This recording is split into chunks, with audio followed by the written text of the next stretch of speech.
বন্ধুরা, good morning. আমি সকাল থেকে ঘুম থেকে উঠলাম আর আমার হাতের এক মোজা নেই, তো আমি মাহি আজকে মিনি ব্লগটা দেখতে থাকো। আমি বিয়ে বাড়ি যাবো, তো এই যে একটা হাতের মোজা আছে, একটা নেই। কে নিয়েছে আমার হাতের মোজা? এই যে দেখো, এই ডগি কাজ আমার হাতের মোজা নিয়ে চলে আসে। আমি এখন বিয়ে বাড়ি রেডি হবো, একটা হাতের মোজা নেই, চশমা পরে নিলাম। এই যে বিয়ে বাড়ি চলে আসলাম। আর এখানে দেখো সবাই নাচ গান করছে, ঠান্ডার দিন তো সোয়েটার পরছে। আর এই ছেলেটাও কি সাজছে বাবরে। আর দেখো কোনে এখনো রেডি হয়নি, পার্লারের লোক এখনো আসেনি। তো চলো আমি একটু ঘুরঘুর করি।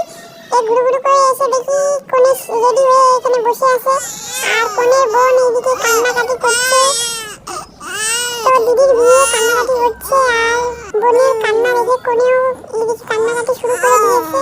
এইসব কান্নাকাটি দেখতে দেখতে আমার আর ভালো লাগছে না, বসে বসে খেতেও দেয় না। কি করি, আমি এখন নিজের হাত নিজেই খেয়ে নিচ্ছি। তো চলো আজকে মিনি ব্লগটা এই পর্যন্ত।